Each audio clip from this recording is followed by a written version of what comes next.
¿Qué tal? ¿Cómo les va? Muy buenas tardes. Esta es una nueva edición de Plenario en la jornada en la que terminaron las audiencias con invitados de la Comisión de Presupuesto y Hacienda. Terminó una larga, extensa tanda de reuniones, fueron 8 en total y la próxima, el martes que viene, será la reunión convocada para dictaminar de acuerdo con el emplazamiento aprobado oportunamente. Ahora bien, una de las imágenes que hoy veíamos, por ejemplo, estuvo la presencia de nada menos que el ministro de Relaciones Exteriores, flamante ministro, Pablo Quirno, que había estado allá por la primera reunión convocada con motivo del el inicio del debate del presupuesto 2026. Y esa vez no había alcanzado a hablar. Pablo Quirno había concurrido acompañando a Carlos Buberman y otros funcionarios. Y bueno, esta vez concurrió justamente para cumplir con aquella cuestión pendiente, lo cual es bastante infrecuente, llamativo el hecho de que, bueno, tratándose de un ministro nada menos. Lo que llamó la atención también claramente fue la poca presencia de diputados durante la jornada de hoy. Esta última se entiende que, bueno, es jueves, muchos diputados vuelven al interior en estas ocasiones, pero en esta fecha, pero bueno, llamó particularmente la atención el hecho de que, bueno, hubiera muy poca concurrencia de legisladores. La reunión se extendió por 3 horas y media. Y bueno, hizo hincapié en ese hecho.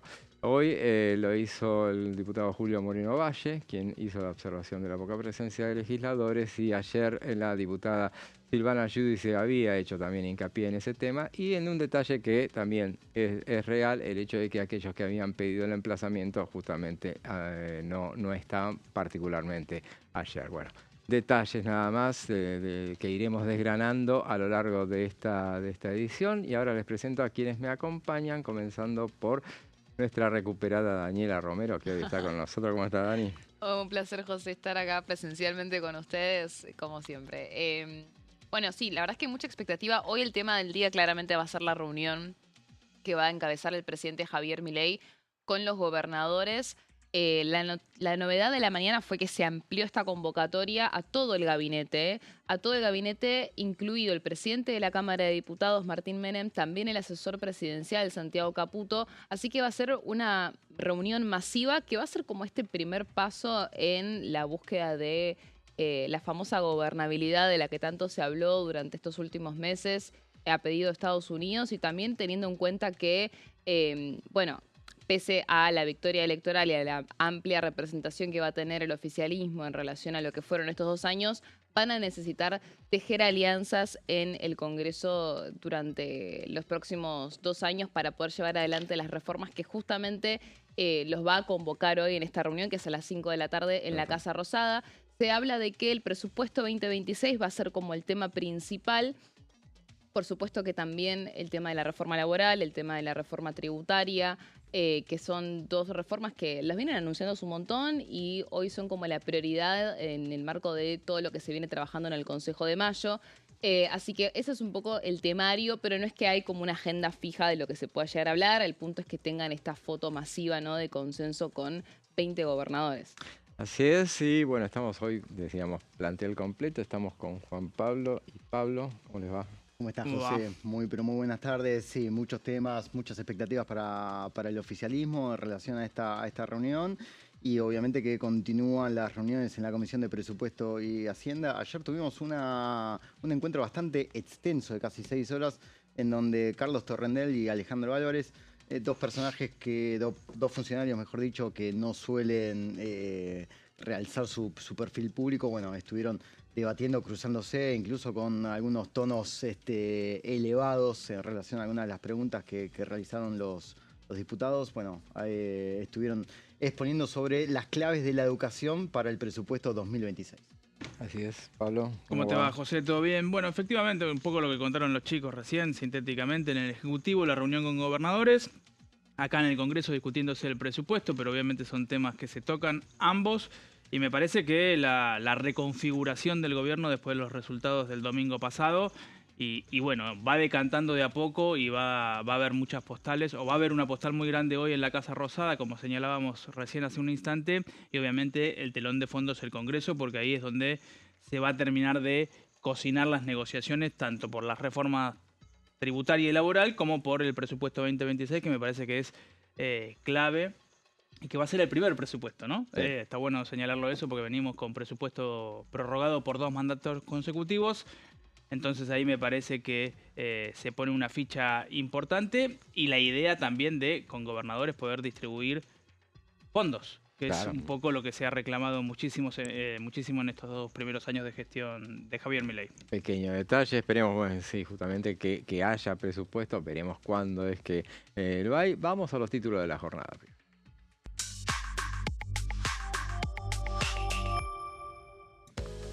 Nueva reunión por el presupuesto 2026. Fue invitado el ex secretario de Finanzas y actual canciller Pablo Kirno.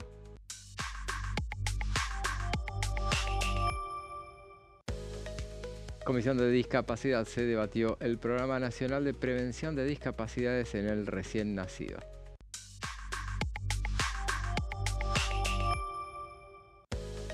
Y lo que decíamos, presupuesto 2026, expusieron representantes de Hacienda y Defensa de la Nación.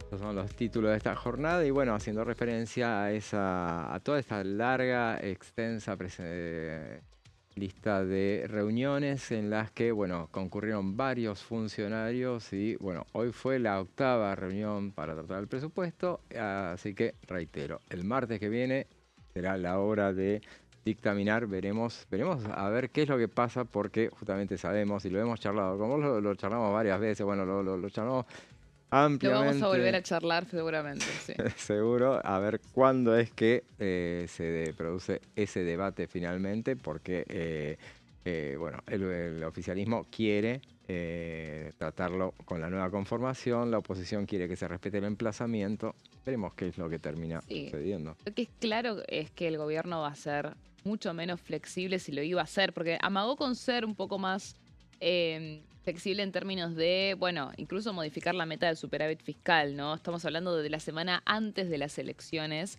en la que, bueno, hubo esta reunión donde vinieron los funcionarios de economía, estamos hablando específicamente del secretario de Hacienda, Carlos Huberman, con los dialoguistas. Se planteó esto de incorporar las leyes que insistió el Congreso y que el Ejecutivo suspendió en su ejecución dentro del marco del presupuesto, ¿no? Sí. Que estamos hablando de Garrahan, universidades y discapacidad. Bueno, hoy en día creo que estamos en condiciones de decir que el gobierno no va a modificar la meta de superávit fiscal ni un centímetro. Realmente no va a prosperar ese pedido de la oposición que perdió muchísima fuerza, especialmente porque consideremos que Nicolás Massot, que es el que estaba encabezando este dictamen alternativo, que entiendo que lo va a presentar igual, ¿no? Un dictamen propio, que dejaba la meta en 0,9 en vez de 1,5 de superávit, no tuvieron una muy buena elección, por no decir que tuvieron pésima elección, ¿no? O sea, no entró nadie, digamos, de la lista de Randazzo, donde estaba Stolbizer, Dania Tabela, que son los que actualmente están en esta negociación. Entonces, es un poco también ver ante ese panorama cómo reacciona la oposición. ¿Deja la vía libre para que el gobierno pueda seguir más sin obstáculos, digamos, la negociación? O como justamente dicen, no voy a renovar mi banca, ya está, no tengo por qué apoyarte. Bueno, eso va a ser como un poco el tema del martes, ¿no? ¿Cómo va a prosperar? Claro. Veremos entonces qué es lo que termina sucediendo, pero bueno, siguiendo con el presupuesto, entonces vos, Juan Pablo, decías que hacías referencia a la reunión con los funcionarios de educación, que fue ayer. Exactamente, sí, estamos hablando de Carlos Torrendel y Alejandro, el profesor Álvarez, que estuvieron el día de ayer durante casi 6 horas, dando algunos detalles que vamos a estar desgranando a continuación y en las siguientes placas sobre las políticas de educación del gobierno, defendiendo obviamente lo actuado y sobre todo criticando mucho a las políticas del kirchnerismo, sobre todo en materia de presupuesto, en materia de planes de educación, dieron una cantidad de cifras muy abundantes y también hubo espacio, José, para muchas de las chicanas, ¿no? Para tonos elevados. Alejandro Álvarez, así como se muestra en Twitter, se mostró en la reunión, ironizando en algunos pasajes sobre determinados cuestionamientos. Bueno, en las placas vemos que sí, efectivamente Torrendel y Álvarez se hicieron presente. Y negaron cualquier tipo de política de ajuste. Es más, vamos a ver en la siguiente placa algunos de los números que estuvieron repartiendo entre tantos otros, ¿no? También haciendo mucho énfasis de dónde partieron, ¿no? De cómo encontraron las políticas educacionales en diciembre de 2023, y en ese marco expresaron que lejos de haber un ajuste, va a haber un aumento para la educación del 17.6%, ¿sí? O sea, se está hablando de un incremento del 7% considerando las variables de la inflación proyectada para el año que viene, ¿sí? Después hubo también mucho eje en relación a los fondos para las universidades, ¿sí? Que fue uno de los grandes temas de la gestión Javier Milei durante el año 2023, durante el año 2024. Sabemos que es un tema que lo atañe al señor Álvarez, es el encargado de la negociación con los gremios universitarios, con los gremios docentes y no docentes, y en ese marco habló de que va a haber 4.8 billones de pesos y también se garantizaron aumentos salariales. A ver, uno de los grandes reclamos que hoy tienen los trabajadores de la educación terciaria y universitaria tienen que ver justamente con lo salarial, porque el 90% del presupuesto en universidades se lo llevan justamente las remuneraciones. Y estas remuneraciones han quedado castigadas, según expresaron en varias oportunidades los dirigentes sindicales, han quedado castigadas y pisadas en relación a la inflación, sobre todo al fogonazo inflacionario que tuvieron en el año 2024, entre enero y marzo, ¿sí? Y están tratando permanentemente de recuperar. Bueno, Álvarez les contestó que los fondos para salario van a estar garantizados. De hecho, por las cosas que uno sabe, y lejos del plan motosierra y de las frases grandilocuentes, el dirigente Álvarez, que es un hombre que también está muy seguido en la Casa Rosada, compartiendo distintas reuniones y visiones con los funcionarios, es un hombre negociador. ¿Sí? Es un hombre que ha podido entablar mesas de diálogo para que muchas veces el conflicto no se desmadre, aunque a lo largo del año José se ha desmadrado, ¿no? No les ha quedado otra opción a los sindicatos y a la comunidad universitaria que salir a la calle, sobre todo justamente cuando se sancionó una ley que fue vetada y al momento de ser promulgada no tuvo los fondos para su efectiva aplicación, ¿sí? También hay otro tema que surgió durante la reunión y lo vamos a ver en la siguiente placa, que tiene que ver con el fortalecimiento de la planta docente. A ver, uno de los grandes cuestionamientos es que no se están renovando cargos, no se aumenta la plantilla docente como se tendría que aumentar conforme a la situación que hoy está padeciendo la educación. Y ahí Álvarez contestó de manera bastante contundente de que no existe tal rotación ni tampoco hay una crisis absoluta del sistema. De hecho, mencionó que desde el año 2023, desde que llegó a su función hasta el día de hoy, se aumentaron, por ejemplo, la plantilla de docentes en 2.000 personas, ¿sí? Una cifra que él en un momento lo dijo. Si hubiese un desfasaje total, una crisis absoluta, esto no sucedería. Y también desmintió que muchos de los docentes también se estén volcando cada vez al sector privado. Dijo que eso directamente no ocurría y obviamente que hubo mucho énfasis en la defensa del veto, o sea, porque también fue una cuestión que surgió del encuentro y que tuvo que ver con qué va a pasar con la ley, ¿no? Con la normativa que sancionó el Congreso, que Milei vetó y que al ser promulgada no tiene los fondos.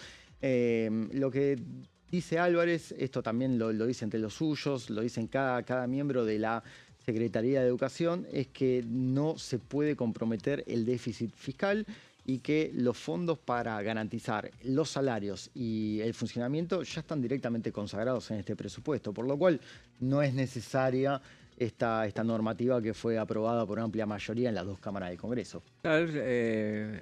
Así hincapié en eso que vos mencionabas, en una de las placas, esos 4.8 billones 4.8 billones, sí, exactamente. Lo que dicen los universitarios es que necesitan 7,5, me parece, si mal no recuerdo. Exactamente, porque acá hay un debate que es un poco fino, que tiene que ver con cuáles son los fondos para funcionamiento de las universidades, que eso este año el gobierno lo aumentó en un 33%, pero ¿qué pasa?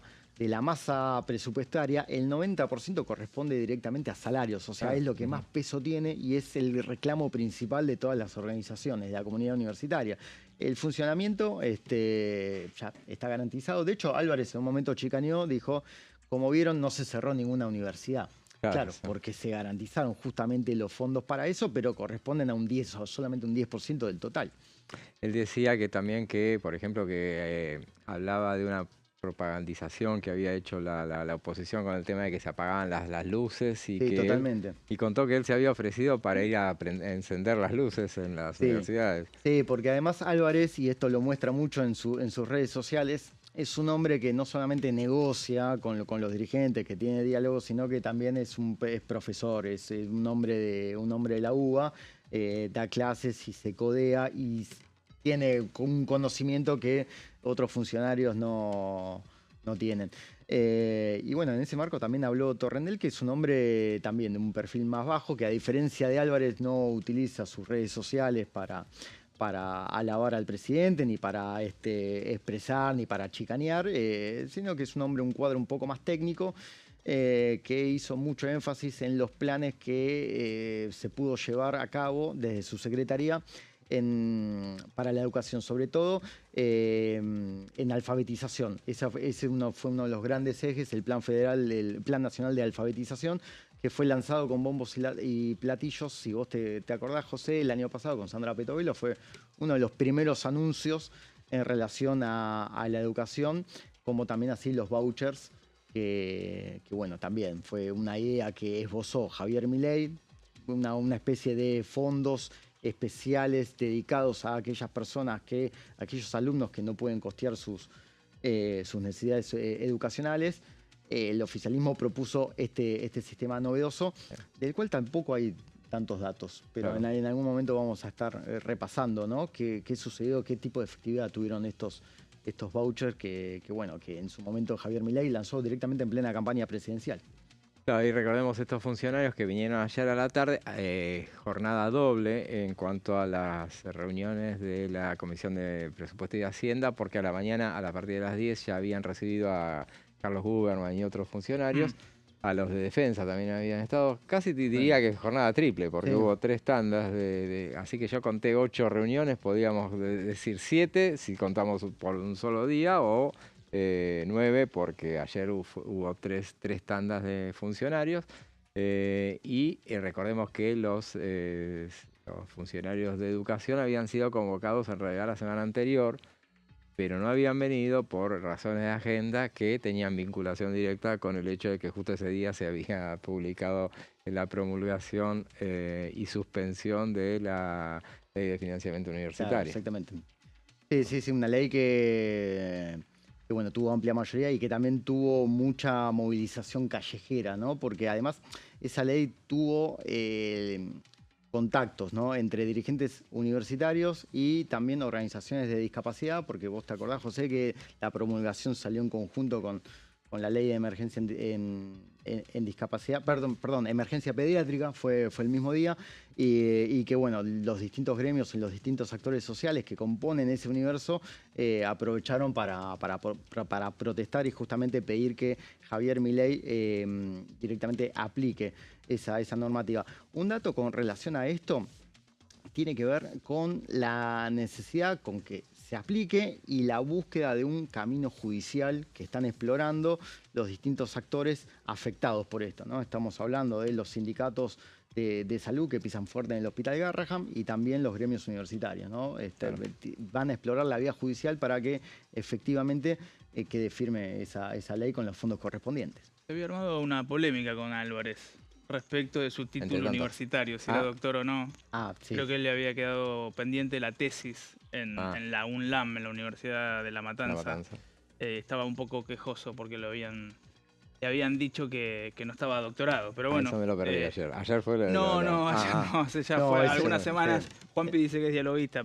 Para mí la tensa bastante la relación con los gremios. Sí, obviamente. Y aparte es muy del team Santiago Caputo, y bueno, él está Carajo, al stream Y bueno, nada, eso. Se había enojado y había levantado la voz un poco en redes, pero nada, una anécdota. Y de hecho este lunes, que todos lo deben haber visto, que estaba el día de Encarajo, cuando lo pelaron a medias, le cortaron el pelo. Es verdad, no fue un rape 100%. Sí, pero se raparon todo el plantel del programa de la misa, y estaba ahí presente justamente el secretario el subsecretario, ¿no? El subsecretario de Políticas Universitarias, que sí, es columnista de... Torrendel es secretario. Claro, exactamente. Es columnista de ese programa y también ha participado de las funciones del Teatro Broadway de la misa. Sí. Está bien. Bueno, pero no se cortó el pelo, él no se cortó. No. A pesar de haber Además, de hecho, vos sabés, José, que él sonó para ser candidato. Claro, es muy ponderado ahí por... Sí, es ponderado. Por los libertarios. Y el año pasado, este año, hubo varias charlas en las que le preguntaron si quería ser candidato. Existió una posibilidad de que integre alguna de las listas en la ciudad de Buenos Aires, pero él siempre se negó. Siempre está muy cómodo en el lugar en el que está y no quiere ocupar un cargo legislativo en el futuro, a menos de que Javier Milei se lo pida. Hacemos referencia también, ayer hubo una reunión de la Comisión de Discapacidad, una comisión que también, donde se habló de otra de las leyes postergadas o promulgadas, pero suspendidas paralelamente. Se habló mucho de ese tema, la comisión la preside Daniel Arroyo, y de un tema también que es muy importante, que tiene media sanción, que es el proyecto para incorporar la atrofia muscular espinal en la pesquisa neonatal. Tema que ya hemos hablado acá, justamente cuando se aprobó, es un proyecto de la senadora Edith Terenzi, que pasó con media sanción acá, que es muy importante y que tiene un informe de la Oficina de Presupuesto del Congreso que habla del costo fiscal que es importante en el primer año, pero después ahorra un montón con vistas a porque son tratamientos que son carísimos después. O sea que si vos lo prevenís, te ahorras todo lo que viene después en cuanto a los gastos médicos, y ni hablemos de todas las consecuencias sociales que eso trae. Así que ojalá que avance esta iniciativa, que las leyes de salud no han tenido en estos tiempos una aprobación, un avance hacia el recinto. Les ha costado llegar, pero esta ya que llegó, que tiene media sanción, ojalá que se apruebe. Vamos ahora a una tanda y después seguimos con más plenario.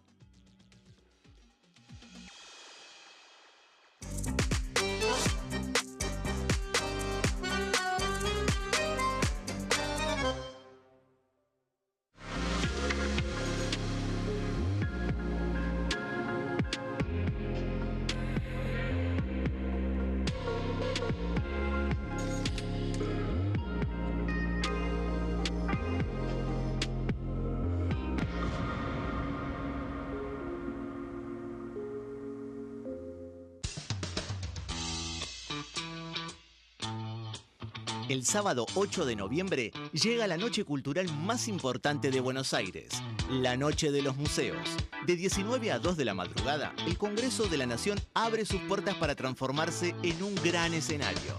Vení a conocer sus salones emblemáticos, la Biblioteca del Congreso y el edificio del Molino en una noche llena de arte e historia. Soy Martín Menem, presidente de la Honorable Cámara de Diputados de la Nación. Aquí encontrarán un importante patrimonio artístico y cultural, un lugar que es testigo diario de nuestra historia. Los saludo a todos y espero que disfruten mucho del recorrido.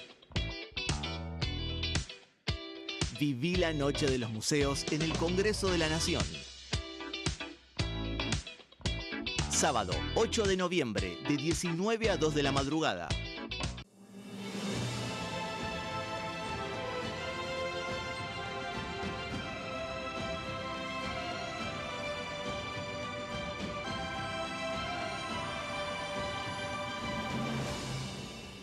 La Bancada, de lunes a viernes, 13 horas. El sarampión es una enfermedad viral altamente contagiosa. Que no juegue con tu hijo. Puede poner en riesgo especialmente a menores de 5 años no vacunados. Ante la aparición de fiebre y manchas rojas en la piel, consulta de inmediato con un médico. La vacuna es la única forma de prevenirlo y es parte del calendario nacional de vacunación. Es segura, gratuita y está disponible en vacunatorios, centros de salud y hospitales públicos del país. Vos ya tenés esta vacuna. Dásela a tus hijos. Elegí prevenir.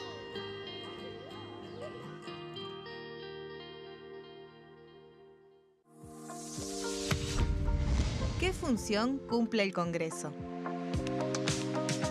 El Congreso ejerce su función legislativa a partir de la deliberación y sanción de leyes que busquen el bien común de todos los habitantes. Durante 2024 se sancionaron 44 normas de enorme trascendencia, como la Ley Bases y Puntos de Partida para la Libertad de los Argentinos, la Ley de Medidas Fiscales Paliativas y Relevantes y la Boleta Única de Papel. La Constitución Nacional determina las atribuciones del Congreso, las cuestiones sobre las cuales puede y debe legislar, así como sus limitaciones. También establece la relación entre los distintos poderes, que es fundamental para equilibrar el sistema republicano. Además de legislar, el Congreso tiene la función de ejercer el control del Poder Ejecutivo. Entre otras atribuciones, ese control incluye el pedido de informes, las interpelaciones, la actuación de la Auditoría General de la Nación, dependiente del Congreso, la posibilidad de solicitar juicio político y la aprobación de las cuentas de inversión. Desde la reforma constitucional de 1994, el jefe de gabinete de ministros tiene la obligación de concurrir periódicamente al Congreso para informar acerca de la marcha del gobierno. Este informe se realiza alternadamente en cada Cámara del Congreso.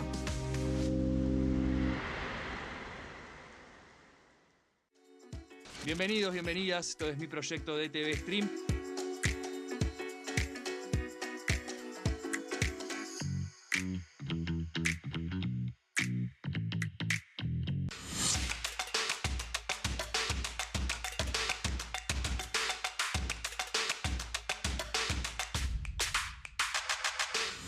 Quórum, de lunes a viernes, 14 horas.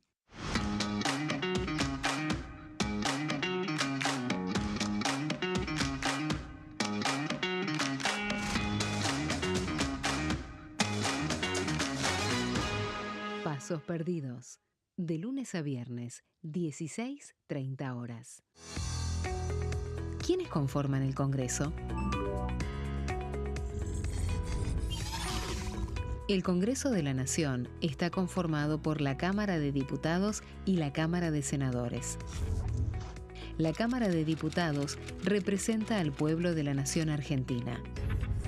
Esto significa que las provincias más grandes y con mayor cantidad de habitantes tienen muchos más diputados que las provincias más pequeñas.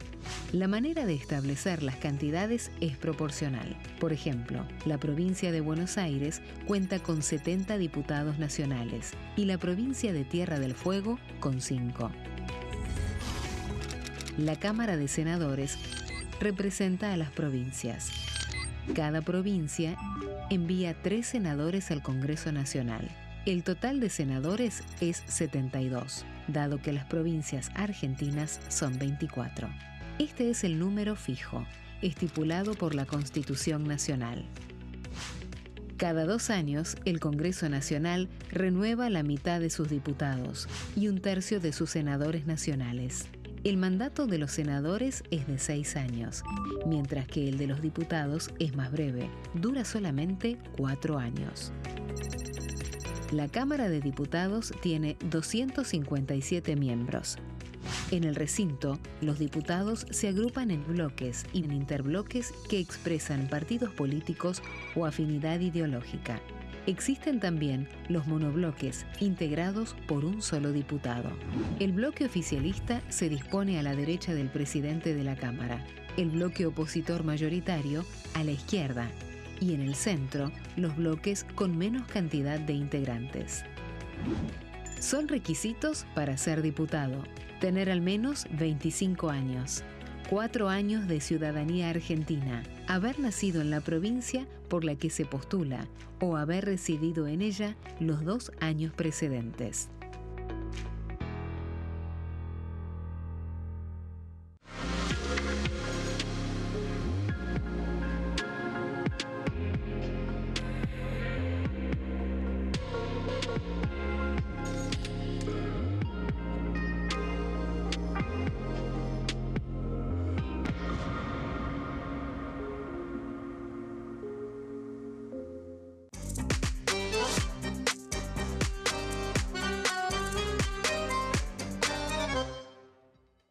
Segundo bloque de plenario y hablábamos de la reunión trascendental, es lo más importante de esta jornada, que seguramente más allá de lo que fue la presentación de los funcionarios hoy por la mañana en la Comisión de Presupuesto, pero bueno, a partir de las 17 horas, como nos contaba Daniela, va a haber la reunión con los gobernadores y de ese tema nos va a hablar Pablo.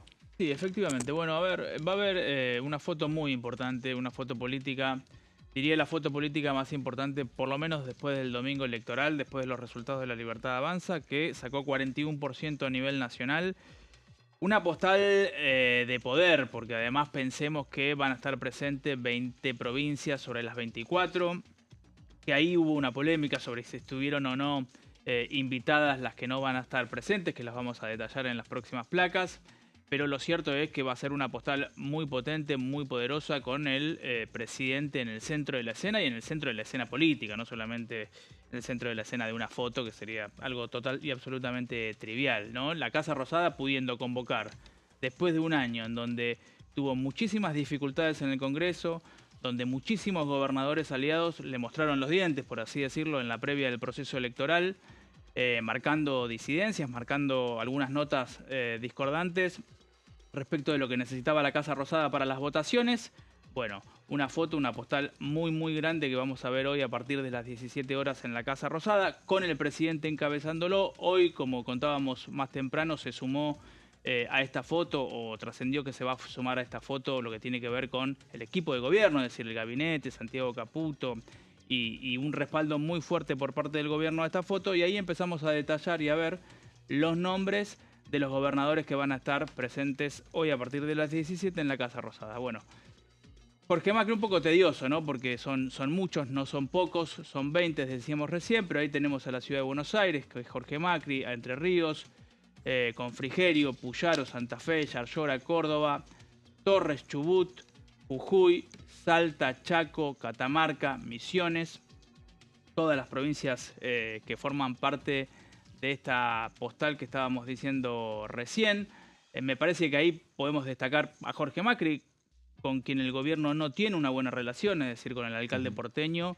La relación con el PRO está claro que quedó en manos de Mauricio Macri, pero no así con los gobernadores. Ahí también podemos destacar a Frigerio. Y a propósito sí. de Macri, esta semana, ayer, cuando se presentó Patricia Bullrich en la Cámara de Diputados, dio un informe en presupuesto, hizo referencia a Macri. Patricia Bullrich, que tengamos en cuenta que bueno, quedó muy bien posicionada para una eventual candidatura, de la que todo el mundo digo eventual, pero se lo podemos sacar el eventual, seguramente va a ser candidata a jefa de gobierno en 2027, a menos que le propongan otra cosa más encumbrada, institucionalmente hablando, y ella hacía referencia a al deseo de que la Ciudad de Buenos Aires se haga cargo de los presos. Entonces dijeron, como se hacen cargo de todo. Fue una referencia puntual a la Ciudad de Buenos Aires, dijo que son 5.000 presos y que estamos en gestiones para que la ciudad se haga cargo. Bueno, ya sabemos que ese un viejo debate que en su momento, ¿te acordás, José? Estuvo entre Larreta y Patricia Bullrich, fuerte cruz en redes sociales, en Twitter. Claro. La única foto de campaña en la que participó Jorge Macri de la campaña de Patricia Bullrich tuvo que ver con eso. Claro. De hecho, ¿no? Con la cuestión de las cárceles, el traslado de los presos y bueno, ese cruce que hay entre Nación y la ciudad de Buenos Aires. Bueno, en esta placa también podemos destacar a Frigerio, ¿no? Que formó parte de los 3 gobernadores que conformaron una alianza con el oficialismo a nivel nacional. Leandro Esdero de Chaco también en la misma situación. Jalil, que jugó con Fuerza Patria, pero que aún así siempre tuvo buen diálogo con el oficialismo, con la Casa Rosada. De hecho, tenía sus propios cuatro diputados que le respondían y que jugaban la propia, por decirlo de alguna manera, acá en la Cámara Baja. En la siguiente placa seguimos viendo los gobernadores que van a estar hoy a partir de las 17. Bueno, Valdés, que ganó por muy poquito, o sus candidatos en realidad, en Corrientes, Poggi de San Luis, Orrego, San Juan, Cornejo, otro de los 3 gobernadores que formaron parte de los mandatarios que conformaron una alianza electoral en sus distritos con la Casa Rosada. No va a estar Cornejo, va a estar Eve Casado, si no me equivoco. Cornejo está... Era ex-pro de la ex-pro, Libertad Avanza. exactamente, ex-pro. Va a estar presente, bueno, Figueroa, Vidal, Beretilnec, Silioto, tal vez una nota también un poco discordante. Da la nota, ¿eh? Sí, porque era de los que estaban en duda, ¿no? Si bien es del peronismo más tradicional, no es del kirchnerismo, Silioto se mostró varias veces muy duro con la Casa Rosada. Ya ha estado, no es la primera vez, pero bueno, era la duda, se suma. Gerardo Zamora, el de Santiago del Estero, que tiene esa habilidad de cosechar todos los legisladores que están en su provincia para sí mismo, para él. Uno de los que estuvo en la foto del Pacto de Mayo, pero que no lo firmó, si mal no recuerdo, ¿no? Creo que estuvo seguro, no recuerdo si lo firmó. Bueno, Osvaldo Jaldo, de Tucumán. Osvaldo Jaldo es diputado electo, ¿no? Es diputado electo, está muy bien. Sí, es diputado electo, pero era testimonial. No. Seguro. Era muy bueno porque dijo... Una testimonial rara, en el sentido de... Sí, lo dijo. Estaba claro que nunca iba a asumir. Él fue igual y ganó. Así que, bueno, el pueblo tucumano es rarísima. lo avaló. La lista tucumana tiene de todo, porque la segunda, no me acuerdo, Gladys Medina, creo que no ella recuerdo. salió electa, pero ella no va a asumir para que asuma la cuarta. Claro. Porque ella ya es diputada. Y no es la primera vez que lo hacen esto. Entonces sigue siendo diputada nacional y algo así. O sea, votaron a los suplentes. Sí, más o menos. Bueno, no ustedes a los votenme, suplentes, después a los que siguen, después les porque explicamos, dijeron. No llegaron a ser suplentes. Sí. Ya lo vas entonces. Eso es, tal cual. Y bueno, o no lo entenderías. También. Argentina. Ambos memes aplican para esta situación. Y en la última placa vemos quienes no van a asistir. Obviamente Axel Kicillof, Gustavo Melela de Tierra del Fuego, Gildo Infran de Formosa y Ricardo Quintela de La Rioja, que ganó por 382 votos, si mal no recuerdo. Bueno, obviamente los temas más importantes son la reforma laboral y tributaria, esto que venimos hablando largo y tendido, y el presupuesto 2026, todos temas que hemos mencionado en varias oportunidades, pero que claramente tienen que ver y están vinculados y están concatenados. Probablemente en una convocatoria extraordinaria puedan entrar otros temas más, eso lo define el Ejecutivo al momento de hacer la convocatoria y además también define el plazo de esa convocatoria. Recordemos que el periodo ordinario termina el 30 de noviembre, se reabre el 1 de marzo del año que viene. En esos meses el presidente tiene que convocar al Congreso a tratar una serie de temas específicos. Bueno, estos estarían seguros, a mí me hablaban de otros, por ejemplo, lo que tiene que ver con la ley de sacar los dólares abajo del colchón, ley de hojarasca, que había quedado también en el tintero, la ley de sacar los dólares de abajo del colchón, tenía media sanción un proyecto de Oscar Agos Carreño, ¿te acordás que era de modificación en realidad del Código Penal? Pero bueno, irían seguramente por el proyecto propio del oficialismo que lo presentó... Caputo en conferencia de prensa. ¿Tenía media sanción? El de Oscar. ¿O tenía dictamen? No, fue al recinto. ¿Fue al recinto? Sí, el de Oscar. Tenía dictamen y después lo aprobaron. Se aprobó. Media sanción. Sí, llamó la atención. Porque estaba aparte del dictamen. Se aprobó en una sesión de esas que meten 50 millones de temas y pasó. Y porque además tenía dictamen hacía rato. No era reciente, digamos. Entonces fue medio raro, pero bueno. De hecho, tenía apoyo de La Libertad Avanza ese proyecto cuando se dictaminó en su momento, que fue el año pasado. Y si no me equivoco, fue votado posteriormente a la presentación del proyecto. Sí, porque de hecho, bueno, Oscar O sea, por eso llamó más la atención. Sí, Oscar Oscarreño lo reimpulsa a partir de ese dato, a partir de que el gobierno envía este proyecto de inocencia fiscal, sí. Claro, dijo. Bueno, bien, pero está dicho lo importante, que es la foto, el poder, la centralidad que ha ganado el gobierno y la Casa Rosada después de una campaña muy complicada, con muchos inconvenientes, que también los hemos enumerado, pero bueno, centralidad total para el gobierno, centralidad total para el presidente que se va a ver también con Mauricio Macri, referente del PRO, un PRO que... ¿Es hoy o mañana? Mañana. Un PRO que tiene muchas dificultades, pero que obviamente intenta hacer valer lo poco o mucho que le quede.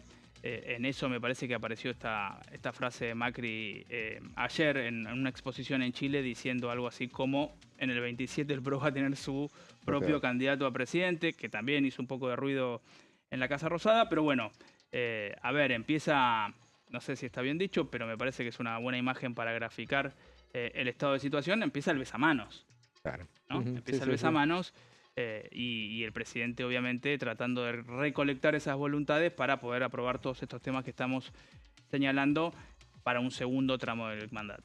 Muchos dicen, bueno, esta reunión con los gobernadores se hubiera dado de cualquier manera, cualquiera hubiera sido el resultado seguramente, porque esto tenía que continuar de alguna manera y la relación con los gobernadores es clave para el destino del gobierno. Obviamente eso muy probablemente hubiera sucedido, pero no son las mismas circunstancias teniendo en cuenta la manera como ganó el presidente de la nación. Así que, y seguramente no hubiera sido la cantidad de presencias que se van a dar, que van a ser 18, no hubiera sido de la misma manera si no hubiera sucedido eso. Tiene que ver con ese besamanos que menciona Pablo. Seguimos con el tema del presupuesto que va a estar en el debate de hoy, pero la pregunta que nos hacíamos al principio es cuándo se va a tratar el presupuesto, y la respuesta la tiene, como siempre, Daniela. Me encantaría decirte la fecha exacta. Yo creo que estamos en condiciones de decir que el presupuesto 2026 difícilmente se vaya a tratar en este periodo ordinario como pretendía la oposición con el emplazamiento que votaron para después no ir a las reuniones de comisión, que eso es lo más llamativo de todo. O al menos eso lo vimos esta semana después de la derrota contundente de la oposición en las elecciones, especialmente de la famosa Avenida del Medio, ¿no? Que se convirtió en una alianza muy importante para el peronismo en la Cámara de Diputados para poder justamente hacer estas avanzadas opositoras a lo largo del año, un reordenamiento que ahora vuelve a reconfigurarse, ¿no? Porque vimos que el año pasado, durante el 2024, habían dialoguistas que iban y venían, era un poco más incierto el panorama político, el escenario político, después de la victoria del presidente Javier Milei en el 2023, se termina reacomodando en esta polarización en la que el oficialismo fue perdiendo cada vez más aliados y poder de fuego, y ahora nos encontramos otra vez en esta situación en la que el escenario es un poco más incierto, otra victoria sorpresiva de la Libertad Avanza, esta vez para las elecciones legislativas, y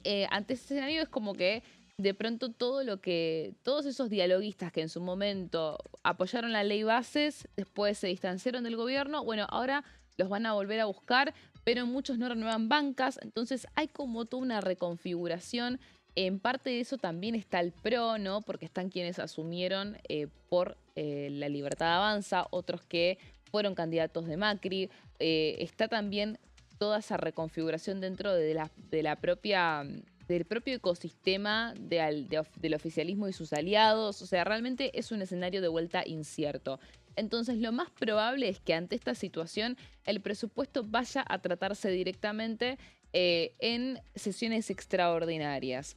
Sesiones extraordinarias que tienen como objeto principal básicamente poder agilizar todas estas reformas pendientes sin tantos obstáculos, porque vimos que el presupuesto en su momento, el año pasado, tuvo que darse de baja porque había este exceso de pedidos y pedidos y pedidos de parte de los gobernadores y de parte de la oposición, y por otro lado un gobierno muy reticente a poder hacer cambios. Hoy vimos algo distinto en el sentido de que vimos que ante la imposibilidad de seguir prorrogando el presupuesto, porque una postura que tienen en la Casa Rosada es que no pueden seguir prorrogándolo anualmente, sino que lo tienen que estar prorrogando cada 3 meses, que se hace engorroso, por ende eso no es una opción, además de que lo pide el Fondo Monetario Internacional, es una cuestión institucional que también te fomenta inversores, ¿no? Porque te da cierta previsibilidad, es importante tener un presupuesto. Y te ahorras un montón de problemas. Te ahorras un montón de problemas, entonces vieron la posibilidad de negociar la meta del superávit, como te mencionaba más temprano, porque también hay que tener en cuenta que el presupuesto es una autorización de gasto. No es lo mismo que la ley de financiamiento universitario, donde, o por decirte un ejemplo, ¿no? Lo mismo con el tema de la emergencia en pediatría, lo mismo con el tema de la emergencia en discapacidad, que de alguna forma tiene un tono más imperativo en cómo tiene que llevarse a cabo el sistema. En el caso del presupuesto, vos estás autorizando un gasto, no quiere decir que estés obligado a hacerlo. Entonces, el gobierno vio ahí una ventana posible de decir, bueno, está bien, sí, veámoslo, ¿cómo lo podemos incorporar? Eso no era una garantía de que el gobierno vaya efectivamente a cumplir esas leyes en el marco del presupuesto. Pero bueno, todo cambió, fue un antes y un después el domingo, ahora se habla directamente de extraordinarias. ¿Qué pasa? En su momento la oposición pidió que haya una señal contundente y certera del Ejecutivo para cerciorarse de que realmente iban a haber sesiones extraordinarias, porque nosotros venimos hablando de que van a haber sesiones extraordinarias hace un montón, porque es algo hasta obvio y lógico en el sentido de que, bueno, cambia el Congreso, listo, todas las trabas que tuviste, ya está, vía libre, va a fluir un poco mejor.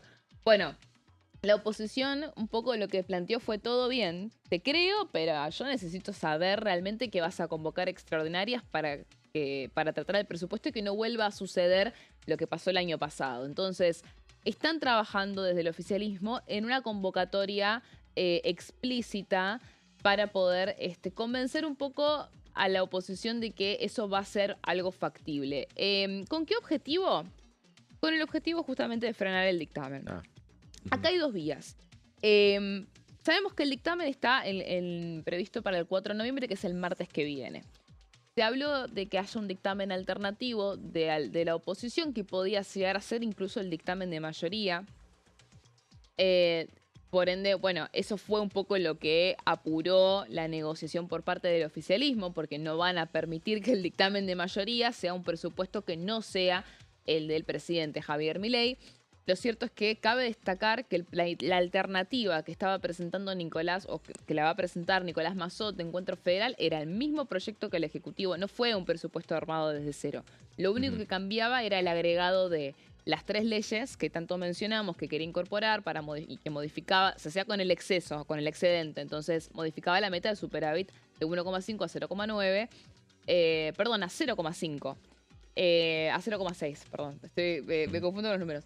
Pero se había un excedente más, que era el incremento de las cajas de las jubilaciones. Eso también lo iban a incorporar. Era 1,5, ¿puede ser? Lo que prevé. 1,5 era lo que preveía, lo que prevé actualmente el proyecto del Ejecutivo, y el proyecto de Nicolás Mazzot preveía que termine en 0,9.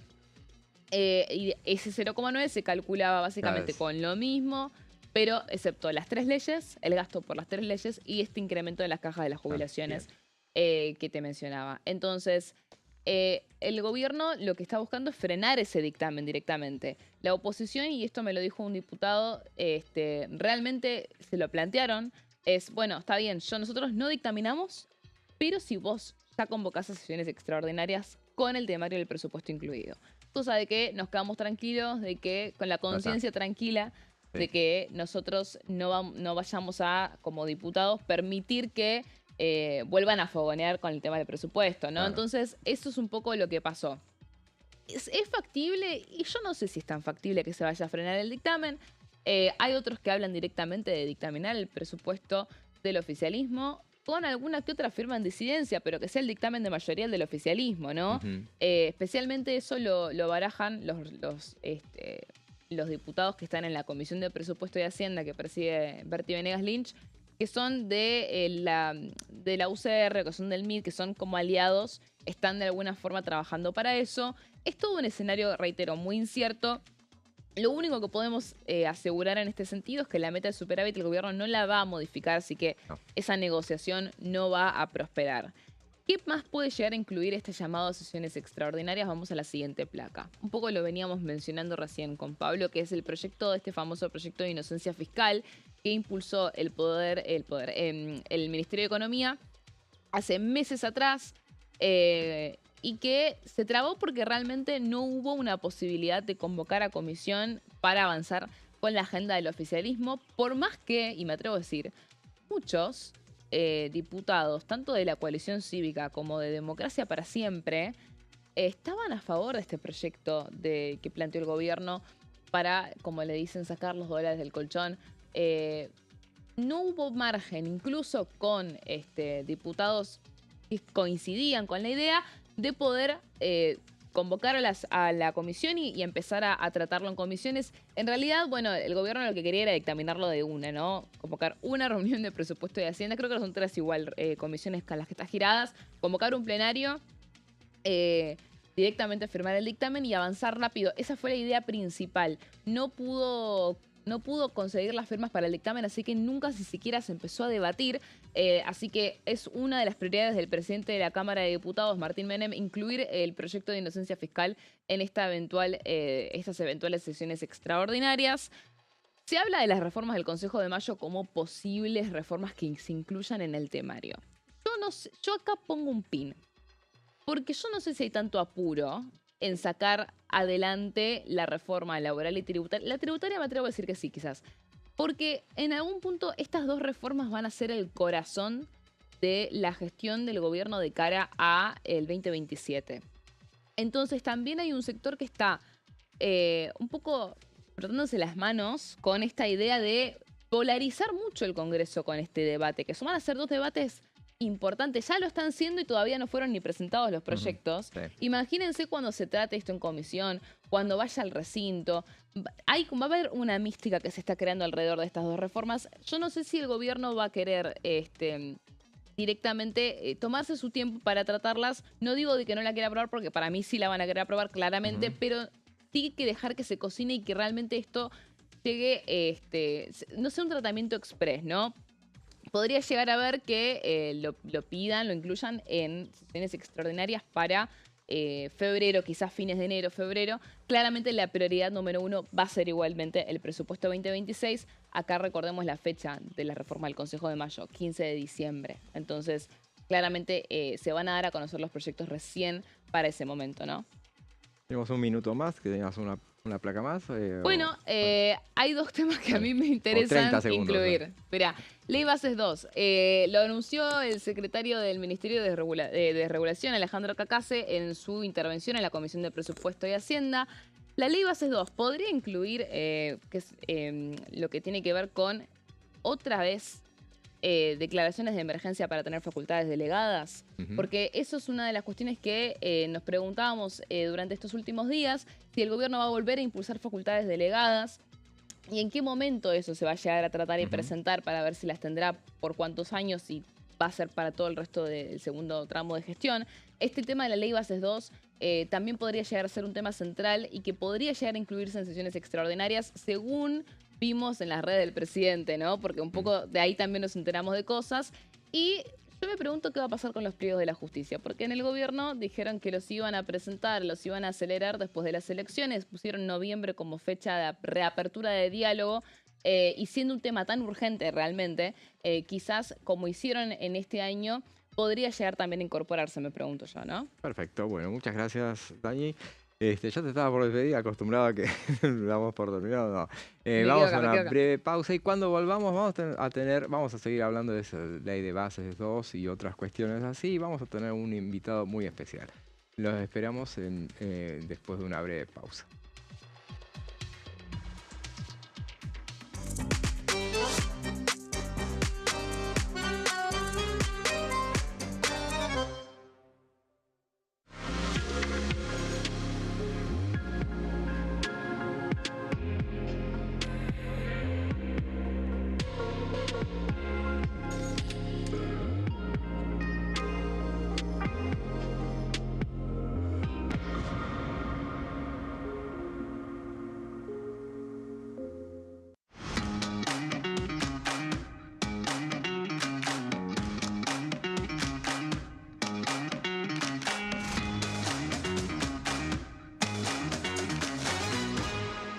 Casos perdidos. De lunes a viernes, 16:30 horas. ¿Quiénes conforman el Congreso? El Congreso de la Nación está conformado por la Cámara de Diputados y la Cámara de Senadores. La Cámara de Diputados representa al pueblo de la nación argentina. Esto significa que las provincias más grandes y con mayor cantidad de habitantes tienen muchos más diputados que las provincias más pequeñas. La manera de establecer las cantidades es proporcional. Por ejemplo, la provincia de Buenos Aires cuenta con 70 diputados nacionales y la provincia de Tierra del Fuego con 5. La Cámara de Senadores representa a las provincias. Cada provincia envía 3 senadores al Congreso Nacional. El total de senadores es 72, dado que las provincias argentinas son 24. Este es el número fijo, estipulado por la Constitución Nacional. Cada 2 años, el Congreso Nacional renueva la mitad de sus diputados y 1/3 de sus senadores nacionales. El mandato de los senadores es de 6 años, mientras que el de los diputados es más breve, dura solamente 4 años. La Cámara de Diputados tiene 257 miembros. En el recinto, los diputados se agrupan en bloques y en interbloques que expresan partidos políticos o afinidad ideológica. Existen también los monobloques, integrados por un solo diputado.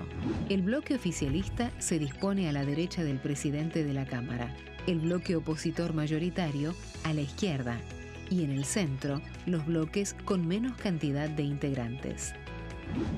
Son requisitos para ser diputado: tener al menos 25 años, 4 años de ciudadanía argentina, haber nacido en la provincia por la que se postula o haber residido en ella los 2 años precedentes.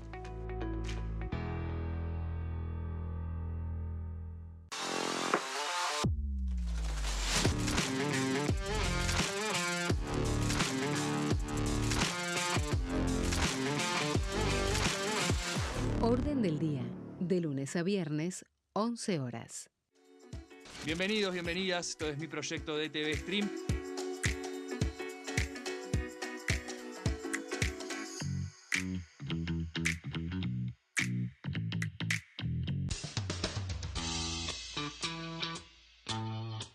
El sábado 8 de noviembre llega la noche cultural más importante de Buenos Aires, la Noche de los Museos.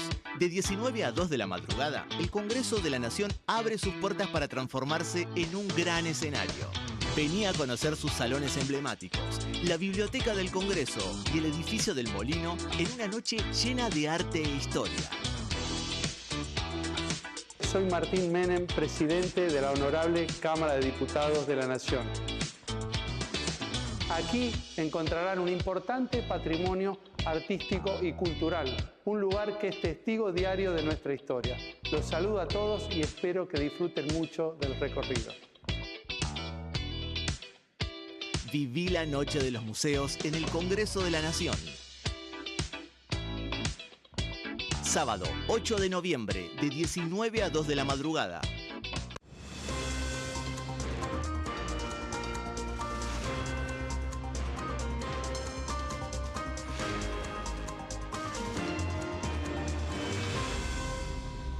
Consenso, de lunes a viernes, 12 horas.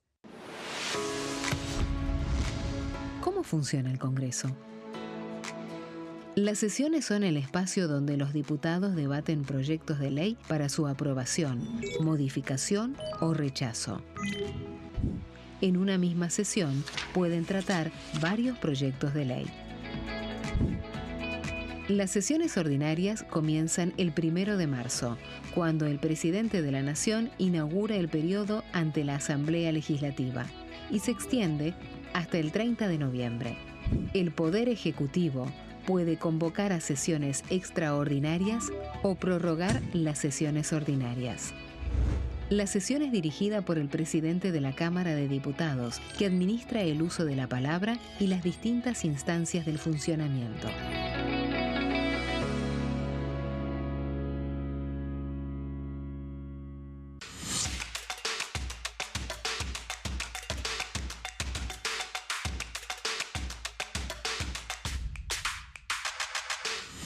Quórum, de lunes a viernes, 14 horas.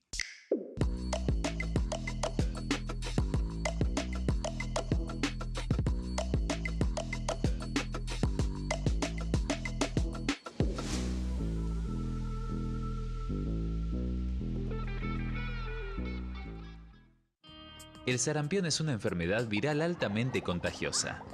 Que no juegue con tu hijo. Puede poner en riesgo especialmente a menores de 5 años no vacunados. Ante la aparición de fiebre y manchas rojas en la piel, consulta de inmediato con un médico. La vacuna es la única forma de prevenirlo y es parte del calendario nacional de vacunación. Es segura, gratuita y está disponible en vacunatorios, centros de salud y hospitales públicos del país. Vos ya tenés esta vacuna, dásela a tus hijos. Elegí prevenir.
Seguimos con plenario y bueno, hablábamos de que la actividad más importante que fue durante la semana se desarrolló con la Comisión de Presupuesto y Hacienda, que tuvo la visita de varios funcionarios, varios ministros, 2 ministros. Hoy decíamos que había concurrido Pablo Quirno, justamente estuvo durante esta mañana, y ayer lo hizo la ministra de Seguridad Nacional, Patricia Bullrich, futura senadora nacional por la ciudad de Buenos Aires.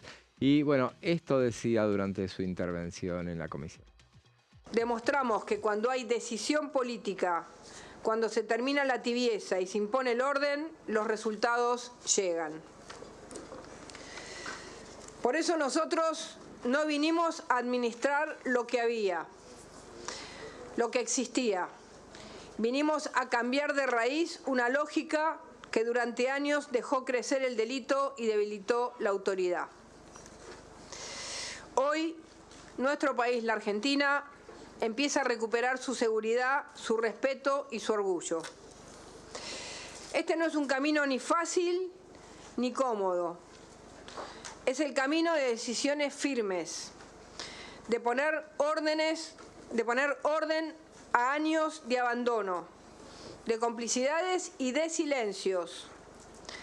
El camino de recuperar la seguridad como un derecho de todos los argentinos y no de unos pocos. El que las hace las paga no es un lema de campaña. Fue, es y seguirá siendo un principio de gobierno. Marca el límite entre la impunidad y la ley, entre el delito y el ciudadano honesto. Es el corazón de una gestión que eligió el lado correcto, el de las víctimas, el de los trabajadores, el de las familias que salen a ganarse su vida y quieren hacerlo en paz. A lo largo de 2024 y 2025 reafirmamos un rumbo, el de la seguridad con autoridad, eficiencia operativa y respeto institucional. Sin seguridad no hay libertad y nuestro lema es una Argentina cada día más libre. Por eso vinimos a devolverle al Estado el rol de proteger, garantizar y hacer cumplir la ley. Hoy podemos decir con orgullo que el cambio se consolidó, que el orden volvió, que el miedo se dio paso a la confianza, que nuestras ciudades y pueblos, el crimen organizado, las fronteras y los barrios están hoy en retroceso los delincuentes y cada día estamos mejor. No es una casualidad, es el resultado de una decisión política que no se negocia. El Estado en manos de la ley y la ley en defensa de la gente. La veíamos a la ministra de Seguridad, Patricia Bullrich, haciendo un raconto de su gestión, una especie de despedida, teniendo en cuenta que bueno, ella al 10 de diciembre deja el cargo para asumir otras funciones en la Cámara de Senadores, como decíamos, fue electa senadora, y tuvo un cruce en particular con una diputada de la izquierda, después se peleó con toda la izquierda en realidad, pero fue puntualmente por un cuestionamiento que le había hecho Mercedes de Mendieta respecto de la cantidad de femicidios. Le hablaba de un incremento de los femicidios. Ella dijo que había habido, en lo que va del año, Mercedes de Mendieta dijo que según los datos que tienen de las organizaciones de mujeres, y bueno, tenían 178 casos de femicidios. Entonces le contestó Patricia Bullrich que el ámbito legislativo, y lo digo para lo que viene cuando vaya al Senado, actúa como pez en el agua, realmente, porque pues, se desempeña para debatir, está bastante bien entrenada. Y le decía que bueno, los datos que ellos tienen y a los únicos que les prestan atención en particular, porque bueno, hay muchas estadísticas, pero la que vale, dijo, es la de la Corte Suprema de Justicia, establece que han habido a lo largo de este año 126 homicidios contra mujeres, justamente. No podía decir la cantidad de femicidios porque no está establecido todavía en ese corte que se ha hecho a esta altura del año. Entonces no sabía de dónde salen los 178 femicidios puntualmente. Entonces, bueno, ahí fue la gran discusión y decía, bueno, no, ¿de dónde? Dígame, es una cuestión de, la mandó a estudiar matemáticas, en definitiva, a la diputada, que le contestaba que no, que bueno, que ellos tienen datos que son muy distintos, y le dijo, bueno, la cifra oficial es esa puntualmente. Esos son los datos que maneja la cartera que ella preside. Veamos lo que también decía en otro de los pasajes de esta presentación. Y quiero darles un dato, porque hay muchos datos que circulan respecto a los homicidios de mujeres. Nosotros no tenemos exactamente, y lo vamos a tener a fin de año, cuáles son homicidios y cuáles femicidios, pero les quiero dar un dato. En el año 2024 hubo 313 mujeres asesinadas, sobre 1.600 personas asesinadas. En lo que va de una tasa del 1,3. En lo que va del año, el primer semestre, 126. Es decir, que podemos proyectando decir que este año vamos a bajar la tasa de muertes de mujeres del 1,3 al 1, la más baja de la historia argentina.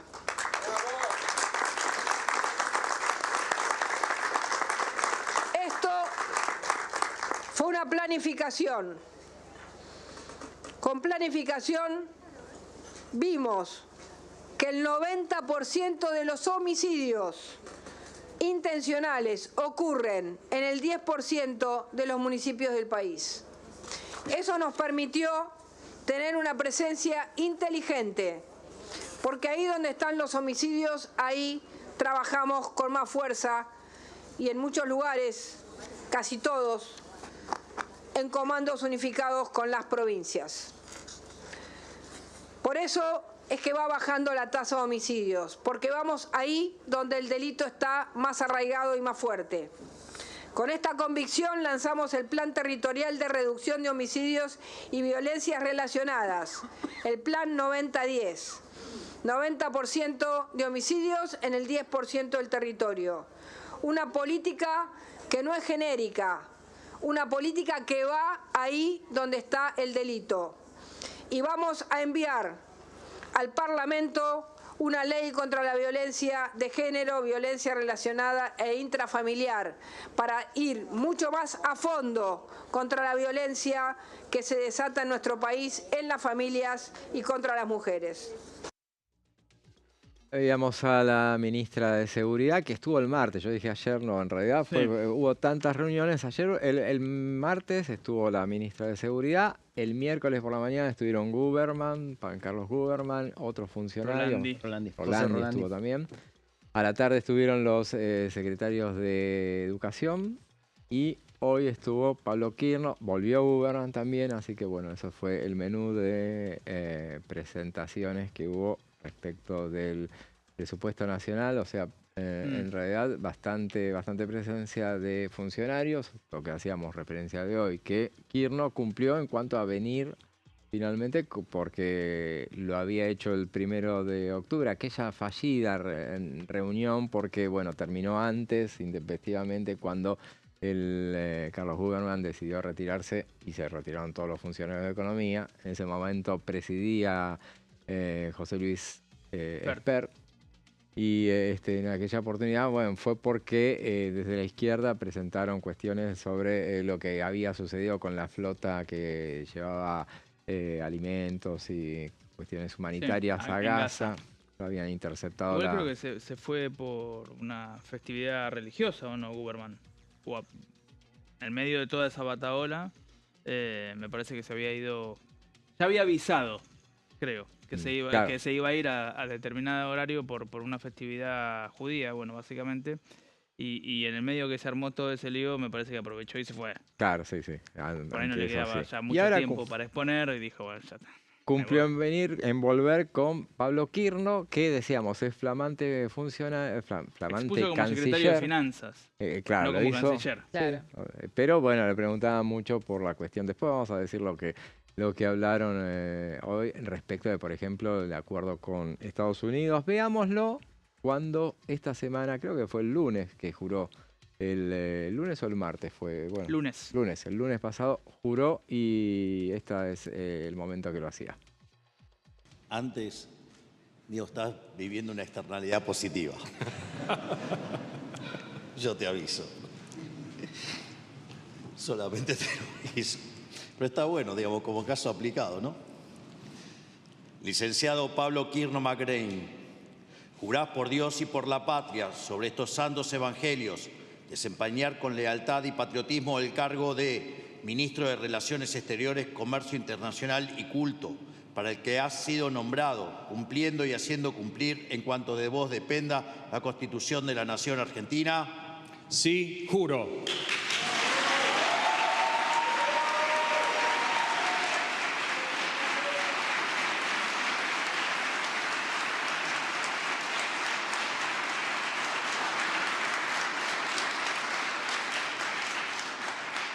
Si así no lo hicieras, Dios y la nación os lo demande.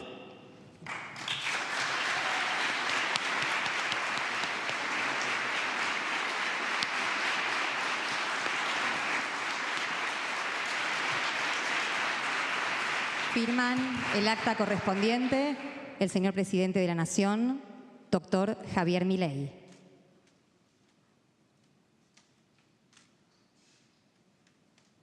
Firma a continuación el señor ministro de Relaciones Exteriores, Comercio Internacional y Culto, licenciado Pablo Quirno.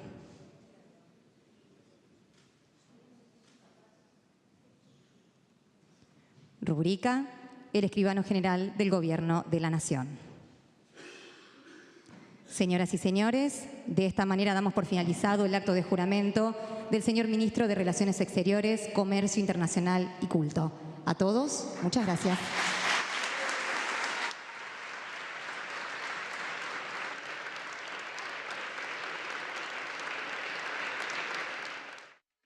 Veíamos el acto de jura, que en realidad fue el martes, ahí lo precisamos, fue el martes que juró como nuevo canciller en reemplazo de Gerardo Wertheim, y eso era el Salón Blanco, ¿no? Exactamente, sí, fue una jornada en la que muchos funcionarios aprovecharon para verse las caras y felicitarse, ¿no? Claro. Por el resultado electoral del día domingo. Muchas felicitaciones para, obviamente, los que fueron candidatos, ¿no? Luis Petri y Patricia Bullrich. Claro. Fueron dos de los más aplaudidos y celebrados, ¿no?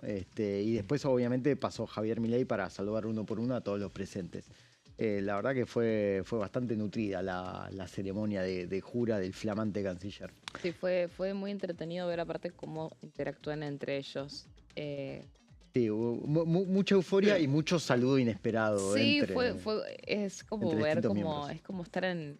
Perdónenme Gran por la Hermano. comparación, pero para mí es como estar en el zoológico y ver, tipo, cómo interactúan. Sí, una O vez sea, Claro, cómo se circuló- mueven. A ver, circuló básicamente un video en redes del saludo de Lule Menem con Santiago Caputo, que sabemos que tienen una disputa fuerte. No fue lo único. Había, por un lado Pero, fue el por lo menos yo no estuve y vi ese y claro, llamó mucho la atención. Sí, pero- no, bueno, eso fue tremendo porque aparte Eduardo Lule Menem, secretario de Carina Milei, llega... no había ido a la jura de Catalán, por ejemplo, que fue hace relativamente poco. claro. Estaba como más escondido en todo lo que fue la época de la campaña. Claro. Y acá, después de las elecciones, ya teniendo su estrategia política súper recontra chequeada como... Validada. Validada, En claro. urnas. Llegó con otra aura, como le decimos algunos, ¿no? Y lo saludo a Santiago Caputo, bueno, asesor que en su momento rivalizó mucho con la estrategia política partidaria. Y se queda durante la jura. También hubo como una mini cumbre entre funcionarios del Banco Central. Estaba Bausili, Daza. Estaba Bausili, estaba Daza. Hay uno que, ahora no me estoy acordando del nombre rápidamente, pero es uno de los que suenan como posible sucesor de Kirchner en la Secretaría de Finanzas, que estaba hablando también con el ministro de Economía, Luis Caputo. Se sentaron como en unas 3, 4 sillas aparte, hablar entre ellos 4 solos, y había como una mini cumbre que duró un tiempo largo. Claro. Bueno, el presidente también se retiró con Luis Petri. Tuvo una reunión con Luis Petri esa tarde, después tuvo otra reunión con Patricia Bullrich, que no sé si fue en Casa Rosada o si fue en la Quinta de Olivos, tendría que rechequear eso, pero fue clave porque esta seguidilla de encuentros que se dieron después de la jura también sentó un poco la base para confirmar, aunque todavía todo es extraoficial, que los que van a asumir en el lugar de estos 2 ministros salientes son sus segundos, ¿no? En el caso de Luis Petri, Luciana Carrasco, y en el caso de Patricia Bullrich, Alejandra Monteoliva, que la veíamos en el tape ahí sentada al lado de ella en su disertación acá en la Cámara de Diputados. Porque, bueno, fueron cosas que se siguen hablando, pese a que se habla de que van a mantenerse en su lugar hasta que asuman, hasta el 10 de diciembre. Son 2 lugares chequeados en términos de tienen que sí o sí haber cambios obligatorios. Por ahora pareciera ser que esos cambios obligatorios son los únicos que vamos a conocer durante las próximas semanas. A ver, esto es dinámico. Sí, obviamente. Así que lo que puedo decir hoy puede cambiar en 5 minutos. Pero a priori no parecen haber más modificaciones. No, también se hablaba de la fusión seguridad y justicia y finalmente fue algo que circuló durante mucho tiempo, muchas semanas y finalmente eso no va a suceder. Claro. Y... Por ahora. Sí. Por ahora. Sí. Siempre agregar por Sí, ahora. sí, por ahora. Siempre. Está claro que el presidente se va a tomar otro tiempo después de los resultados del domingo. Y yo me preguntaba, porque había una versión muy fuerte de Adorni siendo a la jefatura de gabinete, me preguntaba si esta reanudación de vínculos con gobernadores, con Franco y Catalán, el dispositivo Franco-Catalán, Sí. ¿dónde queda si vos A mí me reanudaste esta parece que eso conversación?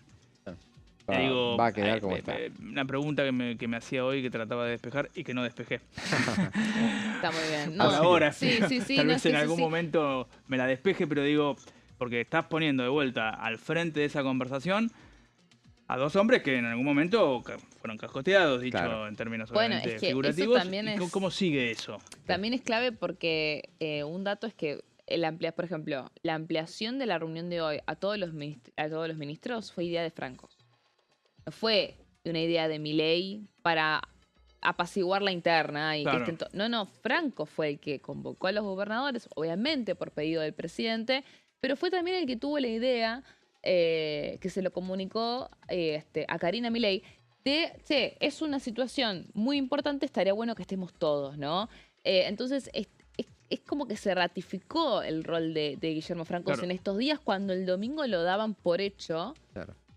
Prácticamente hasta lo sus propios estaban velando. allegados. ¿Cómo, perdón? No, que prácticamente lo estaban velando y hoy, Sí, sí, hoy básicamente sí. tenemos un rol mucho más preponderante, es como el articulador principal del gobierno. También recordemos que fue la persona que empezó a intermediar entre Macri y Milei para que justamente empiecen a tomar reuniones.